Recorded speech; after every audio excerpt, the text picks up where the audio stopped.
Welcome.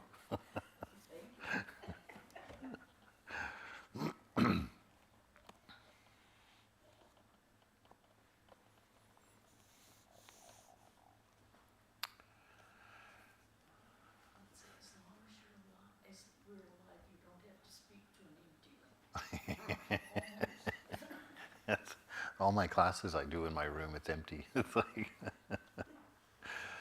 all right, welcome everyone. So it's Saturday. We are continuing on with the reading of the Gospel of Sri Ramakrishna by M. We're on page 939 in the chapter called The Master at Kasipur. So I feel like I should announce a new project to build an ark up here on the hill, if anybody wants to be a part of that. All right, well, the Master is in the big hall on the second floor of the Kasipur garden house, where he's been taken care of, or been taken to live. It's his last days, as you can tell by being in the last 100 pages of the book. And they've taken him, the devotees are footing the bill for this place. It's a place that's better for his health and more quiet. So we'll step in on him here. It's 8 o'clock in the evening. Sri Ramakrishna was in the big hall on the second floor. Narendra and Sashi, M and Sharat and the elder Gopal were in the room. Sri Ramakrishna was speaking about his illness. Master, if some of you go to Dakshineshwar and see Bolanath, he will give you a medicinal oil and also tell you how to apply it. The elder Gopal. Then we shall go for the oil tomorrow morning. M. If someone goes this evening, he can bring the oil. Sashi. I can go. Master, pointing to Sharat. He may go. After a time, Sharat set out for Dakshineshwar to get the oil from Bolanath. The devotees sitting around Sri Ramakrishna's bed were silent. Suddenly, the Master sat up. He spoke to Narendranath. Master, Brahman is without taint. The three gunas are in Brahman, but it is itself untainted by them. You may find both good and bad smells in the air, but the air itself is unaffected. This is fascinating to me, actually, as I try and fit this scenario into my mind here. It's like he's sitting on this bed, he's terminally ill, it's his deathbed. And he's laying there, everyone is silent, he's sleeping, arrangements are being made for medicine. And it says that suddenly, he jumps up, sits up straight up in bed, and makes this statement about Brahman, about the nature of Brahman. And just to think that is not, that's not what you would be expecting to see. And what it says to me is just the reality of this for him. He was sitting there, as we do when we're sick, when you can't move and you're in your own mind and you're in meditation, or sitting there just trying to get comfortable and pass the time. And here he's having these deeper understandings of Brahman, that actually the gunas, the things that determine our personalities and the movements of the world, the things that are always trying to work themselves out into balance in order for the world to come into harmony and oneness. He realizes that these belong to the divine. But that the divine contains them within himself or herself, and that in that being contained, that they cannot affect him, that they're untainted by them. It's as if if you had a I don't know what, a bag, and you have 3 different weights in it. If the bag is the container of those 3 weights, it doesn't matter what each weight weighs, and it doesn't matter where you place them. The bag is going to be whole and the same always.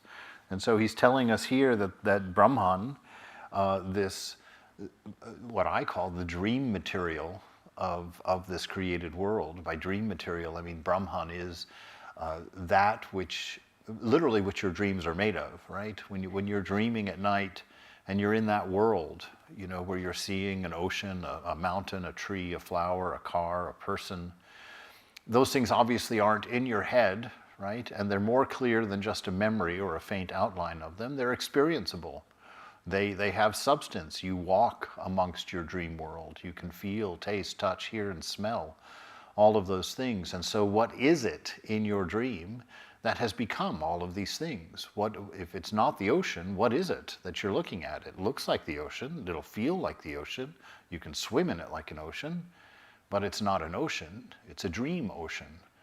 But what is that? You know, what is that dream ocean is made of? And it's Brahman. That would be a very honest and straightforward way of seeing the nature of Brahman, or seeing what Brahman is essentially. You know, you always have to leave room for more. But that interesting ideal that God is that which can be anything, that God is that which can take the form, the taste, the touch, the smell, the sound of everything. And that within it, it has these three gunas, which are responsible for this illusion of the unchanging changing, that which makes it experienceable for us, and that these are contained. So here he is in his deathbed, not feeling great, sitting up all of a sudden with this wonderful inspiration, this wonderful seeing for him. You know, he says, Brahman is without taint. The three gunas, they're in Brahman, but it itself is untainted by them. You may find both good and bad smells in the air, but the air itself unaffected. Shankaracharya was going along a street in Benares. An outcast carrying a load of meat suddenly touched him. What? Said Shankara. You have touched me. Revered sir, said the outcast, I have not touched you, nor have you touched me. The Atman is above all contamination, and you are that pure Atman. Of Brahman and Maya, the Jnani rejects Maya. Maya is like a veil, you see. I hold this towel between you and the lamp. You no longer see the light of the lamp. Sri Ramakrishna put the towel between himself and the devotees. You know, and as you read along and kind of collect information on this idea of Maya, you see that idea that Maya and ego are synonyms. That it's this mental narrative that you run in your mind that prevents you from seeing the moment as it is, prevents you from recognizing your beloved in this moment. It's what keeps you, fences you off from your freedom, from your samadhi, from your direct experience of that which you are searching for. And so this egoism has popped up and is this veil, the noise of the mind that tells you about the moment. You see, what is ego? Oh, ego is the thought of yourself, right? You, the self, cannot be thought of. You cannot be described. You are that divine reality. And so there is no name for you. There is no attribute that can hold you. And so here we have a mind, right, that contains that dream stuff, as it were, that creates a universe that we live in. And yet there would be no way to experience that universe because we cannot be held in mind. We cannot be given a form, a shape, a smallness in order to navigate this world. And so that is what happens. It gives us the ability to experience, the ability to change, the ability to feel, is this sense of egoism, which is simply us creating a thought about something that cannot be thought, creating a boundary and a form for something that cannot have a boundary or a form. And so we learn to live in our mind, the world of the changing, by living as the thought of ourself.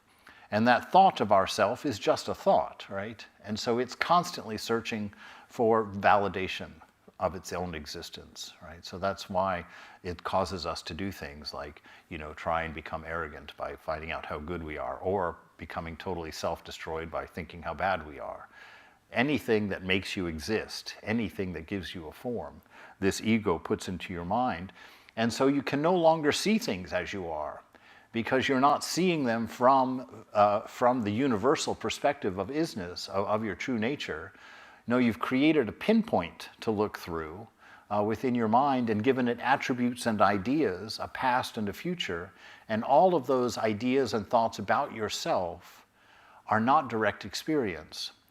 And so they taint, they color this world that we live in. And Ramakrishna is seeing all of this, no doubt, because he's on his deathbed, and knowing exactly that the body is about to drop off and he's about to return to that infinity that he's come from, that these clarities are coming to him, this openness. This Maya is like a veil, your ego is like a veil. You see, I hold this towel between you and the lamp, and you can no longer see the light of the lamp, even though it's there. Sri Ramakrishna does this. He puts the towel between himself and the devotees. The master, now you cannot see my face anymore. As Ram Prasad said, raise the curtain and behold. This is what all of our practices are for, raising that curtain or dropping it, letting go of it, so that you're not forcing yourself through a perspective anymore, through a smallness, but you are there witnessing directly what the self, you run out of words at this point, what the self embraces, what the self contains, what the self is, when it's divine, when it's not trapped, broken, made small, and placed within the mind. Raise the curtain and behold. The bhakta, the devotee, however, does not ignore Maya. He worships Mahamaya, takes refuge in her. He says, O mother, please stand aside from my path. Only if you step out of my way shall I have the knowledge of Brahman. The Gyanis explain away all three states, waking, dream, and deep sleep. But the bhaktas, the devotees, they accept them all. As long as there is the ego, everything else exists. So long as I exists, the bhakta sees that it is God who has become Maya, the universe, the living beings, and the 24 cosmic principles. Right? So by creating this small idea of ourself in a grand world, we basically, first of all, we don't need to go through all that, I guess, but first of all, we break ourselves off and make ourselves separate from the divine. Right? We make ourselves small. And so basically anything that we don't consider ourselves, we call God at that point. And we make this little tiny space for ourself, for the thought of ourself to operate. And in order to break out of this space, all of the practices, all of the 4 yogas are there to bring us through. And he's just here talking about how through bhakti, through devotion, through love of God, we don't have to deny anything. We don't have to say, oh, this is unreal, right? Because that's quite a thing to believe. Someone says, hey, that's not real. And you're like, no, I'm pretty sure it is. I don't think there's a lot to talk about there, right? Because we're in the dream and we're measuring from inside the dream. And so when you're in the dream, the measurements come back real, saying, yep, this is true, right? But this is not the case. But as devotees, this is one of the reasons that Ramakrishna says that the path of devotion is the most effective and fastest in this age, is because you don't have to deal with this idea. Is this real? Is this not real? Sure, it's real, and God created it, and so you can deify it, and now you can take the thought of yourself and you can interact, you can interface with God, and you can say, God, I don't know what all this is. I have no idea what's going on. But please take it out of my way so that I can see. Don't block my vision of you with all of these things. And so it makes it much easier through the path of devotion. Love is the path and love is the goal, and love can use everything to express itself. It doesn't need a subset. Right? The Gyanis explain away all the 3 states, the waking, dream, and deep sleep. But the bhakta accepts them all. As long as there is the ego, everything else exists, right? Because you have to have that thought of self, that thought of you within the mind in order to experience all the other thoughts. And basically everything that you experience is only a thought, right? There is nothing outside of yourself, right? And we've talked about that. Every time I get up here, I talk about it because it's one of those fundamentals, that this reality is projected by mind, right? Because I have no direct experience of the external world. Supposedly, if all of this is real, my hand is touching a piece of wood, right? But am I seeing a piece of wood? And do I feel my hand? No. I don't feel either or see either, right? That information, as soon as that hand touches that piece of wood, becomes encoded into a description of information, right? That information goes to my mind, and my mind creates a symbol, and I can touch that symbol, and I can feel that symbol, and I can smell that symbol, and everything I learn about that symbol, I can add to the thought of that symbol within my mind. But I can never have a direct experience of this piece of wood. It will always be interpreted for me. And so what is the necessary piece for this to exist is that thought of yourself within the world of thought, the world of constant change, and your point of reference, which is the ego, from which to experience everything in part. Because if you were your true self, you would experience every point in this room simultaneously in full knowing. So there would be no story. There would be no ignorance. There would be no unknowing. If you were able to destroy this thought of ego so that you don't have an interface to see the world in parts and pieces, and then were forced to see it as you are actually knowing it, right, as spirit, all of this stops. All of this degradation goes away, because there is nothing unknown at that point, because you are every point possible in this room. You are not a particular in your nature. That's why realization is so difficult for us, because we've only experienced through a point of reference. What we're trying to know about ourselves is our true self, which is not a point of reference. It is every point of reference. And within that self, there is nothing unknown. And when there is nothing unknown, there is no story. There is no narrative. There is no time-space causation going on. There is the isness of the beloved, the principle of Sat-Chit Ananda. So long as this I exists, the bhakta sees that it is God who has become, Maya, has become the universe, all the living beings and the 24 cosmic principles. Narendra and the other devotees sat silently listening. Master, but the theory of Maya is dry. To Narendra, repeat what I said.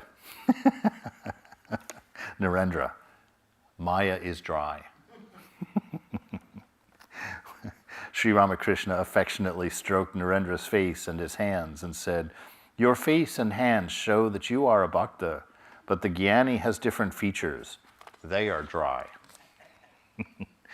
Even after attaining jnana, the jnani can live in the world, retaining vidyamaya, that is to say, bhakti, compassion, renunciation, and such virtues. This serves him two purposes. First, the teaching of men, and second, the enjoyment of divine bliss. If a jnani remains silent, merged in samadhi, then men's hearts will not be illumined. Therefore, Shankaracharya kept the ego of knowledge, and further, a jnani lives as a devotee in the company of bhaktas in order to enjoy and drink deep of the bliss of God. The ego of knowledge and the ego of devotion can do no harm. It is the wicked I that is harmful, right? So when what we're trying to do, you see, without any instruction, right, we think ourselves to be the ego self. We think that we are this particular view and the information that we've collected through this particular view, right, this point of perspective. And so as long as that's the case, our only goal in life is to make that as big as possible, to make your ego as big as possible, right? And we have several examples of that these days, which will remain nameless. But that this egoism has no end, no limit to it. You cannot find fulfillment through it. Why? Because that which you're stacking all of your knowledge on doesn't exist. That's why the beloved is trying to tell us, don't invest in this egoistic idea of I'm separate from and apart from the whole. Don't collect attributes of the body and attributes of the mind and use them for yourself. Don't decorate them. Don't try to keep them young. Don't try to keep them beautiful. Don't try to keep them lasting forever. Understand you are before all of that. And in that relaxing out of your ego, letting go of the constant necessity of care that the ego takes, the constant attention that the body takes, is like, know that you are before this, and come in there and just know it through negation. Why through negation? Because you're not a perspective, you're not a particular, you're a universal, right? And so you can't describe the universal with attributes. You can only arrive at the universal by not being a particular. And so you have to say no to all the particulars as they occur to you. Nope, nope, nope, nope. And you end up backing in accidentally to this experience of your universal self, a self that does not view things from a particular perspective, but can see all points everywhere and all perspectives everywhere at once, right? And so he says, if you work on this ego and you reduce it, know that it's not real, know that it's not who you really are. He says it's very difficult for a normal person like you and I to efface it completely. He said very few humans can do that. He says, so what you want to do is get it as thin as possible. Become as humble and as compassionate and as empathetic as you possibly can. Open your heart as wide as you can, right? And then that little bit of ego that remains, put it in relationship with the divine. Put it in a direct relationship with that imagined other, that God, right? That actually, which is the only thing that turns out to be real, because you have to abandon your particular perspective and realize there was nothing there, that was you, and then God becomes everything, right? And so you get that ego as thin as you can, then you put it in relationship with God, and that will not harm you. That will not put you on that continual cycle of rebirth, right? Because it keeps you in that space. And as I imagine it, this is just a personal perspective that I have, when I die, you know, that at that moment when the body silences completely, the mind silences completely, and I'm going to be looking around like, oh my God, I'm still here, right? And if you've been a devotee your whole life, you've done, you know, at least one meditation, you're going to be like, wow, look at that. This was real. Right? And that's when the normal person realizes God.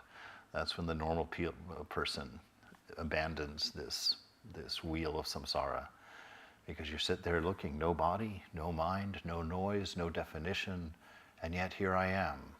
The I is the same as it has ever been, right?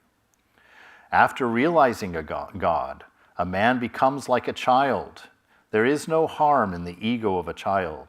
It is like the reflection of a face in a mirror. The reflection cannot call names. Or it is like a burned rope, which appears to be a rope, but disappears at the slightest puff. The ego that has been burned in the fire of knowledge cannot injure anybody.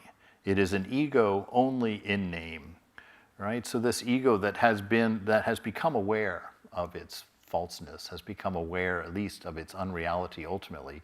It may not know that directly, but the idea is there that this doesn't harm. Why? Because your true nature is shining through, at least to some degree, because you've thinned it down.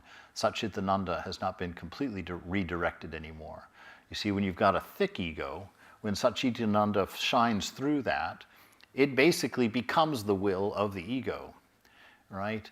And oddly enough, you're still a divine love, right?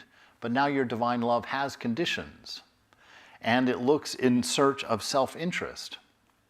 All of your desires are your ego's attempt to return to its real nature. Everything that it desires is an aspect of the divine that it cannot bring into egoism. And so, as an ego in that delusion, all of these desires that you're pursuing are for attributes of that universal self that you are, but that you can't experience because you're not living as self, as being. You're living as the thought of being, right? And so you have this uncrossable gulf between the absolute unchanging you and the thought of you, which is constantly changing and constantly in flux. Returning to the relative plane after reaching the absolute is like coming back to this shore of a river after going to the other side. Such a return to the relative plane is for the teaching of men and for enjoyment, participation in the divine sport of the world. And this is what life was meant to be, if I can be so bold to make such a statement. But that this life is meant to, well, it is. It's described as what? The play of Mother, or the play of the divine. But when you sit and remember, you are that divine. This is your play.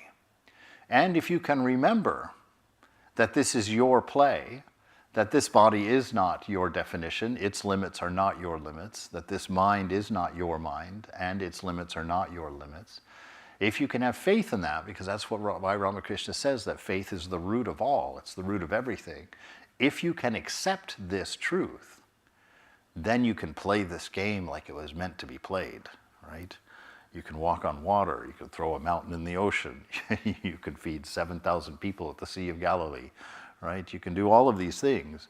You can play and become a part, you can participate in this divine sport in the world. Sri Ramakrishna was talking in a very low voice. Addressing the devotees, he said, "The body is so ill, but the mind is free from avidya maya." Right? So this, you see now why he's experiencing, or why he sits up so quickly, because he's seeing these realities. He's not thinking about a philosophy and working out logically a shape and a form to it. That's not what he's doing. He doesn't need to do that.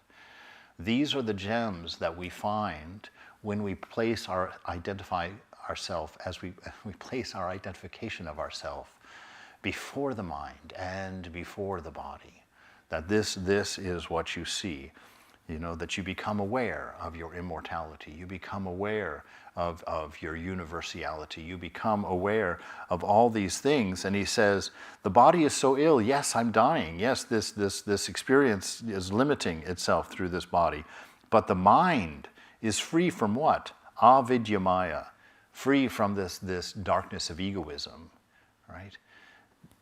And this is one of those beautiful things about old age, you know. Old age slowly takes away all of the things that make us proud, right? It slowly takes away all of these attributes of egoism. And if we don't resist that, if we accept that and laugh at that and enjoy the reality of what this is all about, letting it just be as it is, it's perfect as it is, then you don't get caught up in those things, right?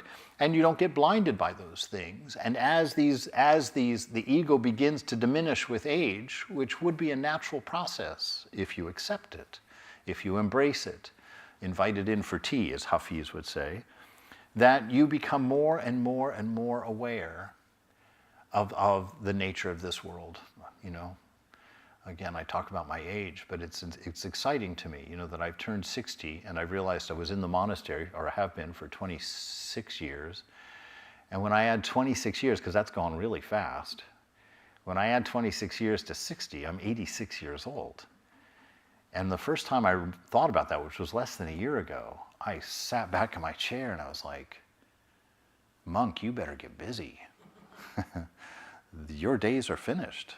This is your last chance, as it were. This is the last segment of life, right?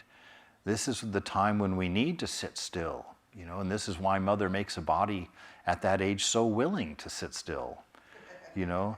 Everything that happens to you in old age is a favor from the Beloved to try and to get you to reconsider your attachments, right? He's saying, you love that body, you're so convinced it's real, and look, it has ruined our relationship for this 50 years, 60 years.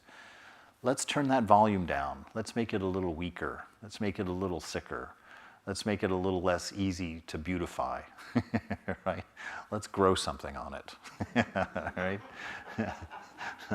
Let's thin that hair a bit, right? All of that stuff the Mother is doing to get you to let go, right? And what a silliness, what a stupidity for us to fight it, to try and go grab those things back, to try and hold on them longer. If they were what we needed and what was good for us longer, Mother would be improving them. You'd get more and more beautiful with age, which I think in some perspectives you do. But you know that you would become more and more handsome, more and more strong, more and more smart, more and more, if that was the best for you.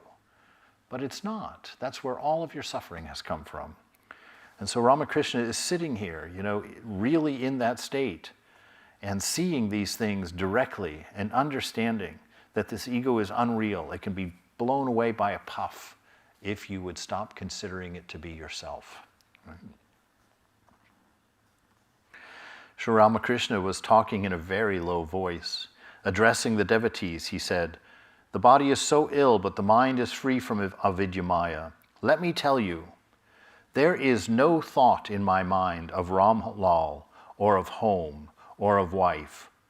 But I have been worrying about Purna, the Kayastat boy. I am not in the least anxious about the others. It is God alone who has kept this Vidyamaya in me, for the good of men, for the welfare of the devotees." See, this is when we begin to really mature, right here. This is for us as ordinary folks. When you really begin to realize that your gift is what you are when you aren't telling yourself what you are. When you come to realize that you are a force of pure love in this world, right? That you are a gift of pure action in this world based on wisdom. That you have the ability to be fully present with someone in this world. When you come to know who you are and what your gifts are, and you learn to see that if you live your life without a narrative, without a result or a going and grabbing, a getting and a hungering for things, if you can eliminate that, what happens is that your divine image of God, your nature, expresses, right? Because the ego is silenced and it's no longer being pressed through these weird prisms of mind. It just comes out, flows equally in every direction in a deep and abiding love. And he says, it is God that keeps this Vidyamaya, this understanding within us, that keeps us growing and broadening our understanding of ourselves. Why? For the good of men, for the good of humanity. Right? That's why as monks in the order we take that vow, right? For the good of humanity and for our own realization. So for the good of humanity and for the welfare of the devotees, right? This is our point in existing. Is to be of service, to be of encouragement, to be of strength and of love to each other. But if one retains Vidyamaya, one comes back to this world, right? Because Vidyamaya may be light, but it's still part of Maya. It's still part of a multifaceted collection of things, attributes. The avatars keep this Vidyamaya so long as a man has even the slightest desire, right, which would imply the slightest ignorance of his or herself, right? Because in full knowledge of ourself, there's no desire, there's no need. You are universal, you are everything. You're not a body that gets hungry, that gets sore, that gets sick. You're not a mind that gets cranky, gets happy, gets depressed. You're beyond that, you're before that, right? You're the observer of all of that. And so as long as you have the slightest sense of imbalance or disharmony or desire, you cannot see these things. You're blinded by them. Why? Because the whole narrative comes. And you stop relaxing into it and you instead dig into it, right? And then you're lost. So long as a man has even the slightest desire, he must be born again and again. When he gets rid of all desires, right, which is another way, so many ways of saying, when you get rid of all desires, to fully accept the moment, to fully embrace it as it is, to never ever want it to be different or to change, right? To accept the moment as it is would be the same thing. To get rid of all desires would be the same as seeing God in everything. All these different ways of talking about this divine perfection, the reality of what we are. When he gets rid of all desires, then he is liberated, right? He's free. Well, free from what? You're free from your ego. And what is free? Not the body, not the mind. What's free? Satchitananda. And what's it free to do? To be. That's it. It has no plan. It has no narrative it wants to create. Now it can burn like a candle burns. What's the narrative of a candle? There's no narrative there. It does what a candle does, right? And so we, as human beings, when we are what a human is, there's no narrative there. There's no agenda there. We burn this wick of divine love. And it comes off of us in every action, in every word, in every thought. We burn that wick of divine wisdom so that we act wisely, right? With skill in the world. And we do it how? In presence. Calm. Being. No distraction. This is your divine nature. When he gets rid of all desires, then he is liberated. But the bhaktas do not seek liberation, right? Because we're the enjoyers of love. We feel that love of God and we want to enjoy love, like what Ramakrishna says. He says, not everybody wants to be sugar. Some people just want to taste sugar. And so as devotion, as people of devotion, we can merge if we want to. You can become sugar. It's there for you. But you also have the option of eternally, seemingly, being in a loka or a heaven with your divine ideal, so that you could be in the presence of Ma or Thakur or Jesus or Buddha or Rama. And it could be forever. You know, I only learned that like 2 years ago. I was in Colorado. And it was a surprise to me because Ramakrishna was talking about how our devotion is what gives God a form. He talks about it like ice, you know, that your devotion is the cooling feature that makes water, the formless, take form as an iceberg, right? Or as a Rama or a Jesus or a Buddha or a Ramakrishna, right? That our devotion creates that form. And then he made a statement, put a sentence in there that I had never remember reading, and I've read that book countless times at this point, a sentence that I had never seen before. And he says, and there are places in the ocean where the ice never melts. And I thought, there it is. There's the Christian's heaven right there, right? So the bhaktas can go to that eternal space where the ice never melts, and you just get to enjoy. Just enjoy love, enjoy wisdom, enjoy being, as long as you want, as such. Tell them I told you so. But the bhaktas don't seek liberation because we're enjoying the process. We know that we're safe in the arms of the beloved. And the beautiful thing about that is we are falling in love with a perfect lover. So you will never ever wake up again less in love with God than you are today. From here on in, it just gets deeper and deeper and deeper and deeper and deeper. Forever. There is no end. Because the love of the divine will never be completely sussed out by you. He will always surprise you. And you will love him more every day. As such, from here till there. If a person dies in Benares, he attains liberation. He is not born again. Liberation is the goal of the Gyanis. Narendra. The other day we went to visit Mahimacharan. Master smiling. Well? Narendra. I have never before met such a dry Gyani. Master smiling. What was the matter? Narendra. He asked us to sing. Gangadhar sang. Radha is restored to life by hearing her Krishna's name. She looks about. In front of her, she sees a tamala tree. On hearing this song, Mahimacharan said, why such songs here? I don't care for love and all of that nonsense. Besides, I live here with my wife and children. Why all of these songs here? Master to M, do you see how afraid he is? Do you see how afraid he is? Wow. And we don't have time for it right now, but that immediately wants me to go through and just read all of that same encounter again to get clues about how fear has gotten into this Gyani in order to make him afraid of love or resistant to love, resistant to these things, right, in there. All right. Sunday, March 14th, 1886. Sri Ramakrishna sat facing the north in the large room upstairs. It was evening. He was very ill. Narendra and Rakal were gently massaging his feet. The Master M sat nearby, and the Master, by a sign, asked him too to stroke his feet, and M obeyed. The previous Sunday, the devotees had observed Sri Ramakrishna's birthday with worship and prayer.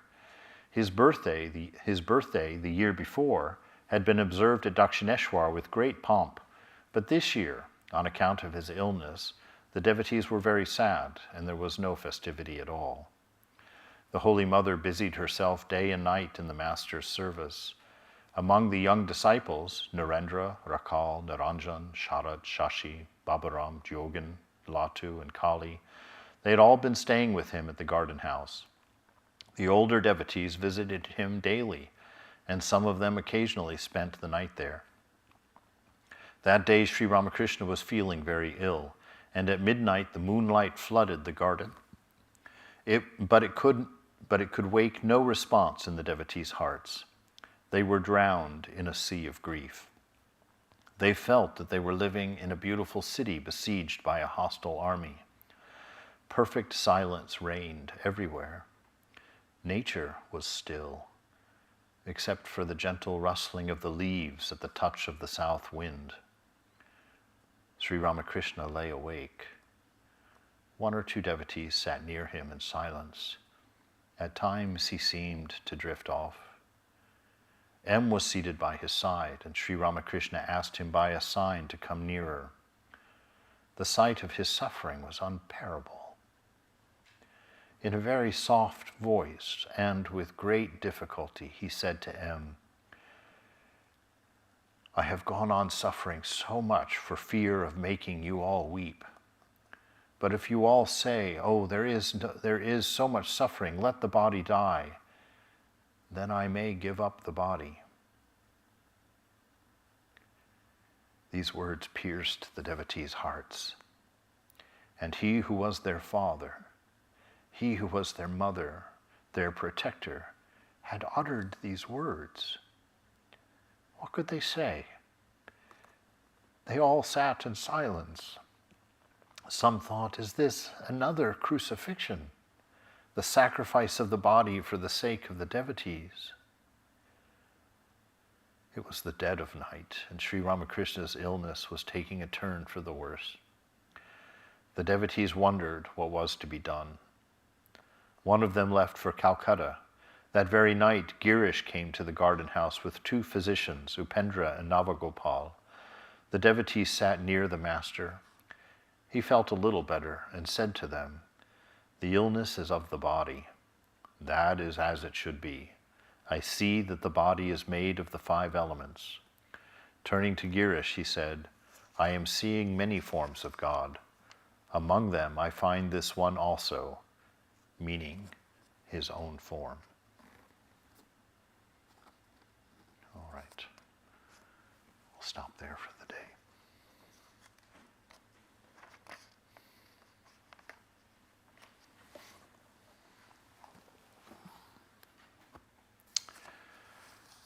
We have a few pieces of announcement here. Tomorrow morning at 11, Swami Vedarupananda is going to be speaking on the touchstone of the Veda. On Thursday, that's the first, sorry. Wednesdays at 5 p.m., we're doing Swami Trigunatitananda, reading about him, and Pravrajaka Krishna Prana is doing that. Saturdays, every Saturday at 5 p.m., we'll be doing this class here by the will of Rama. Next Saturday. 11 a.m. Swamiji's Puja. Next Saturday, right? Yes. But, oh, is that not the 10th? Yeah, this is that. Oh, well, it's on here. Well, We're not doing it on the 10th. So scratch that one off.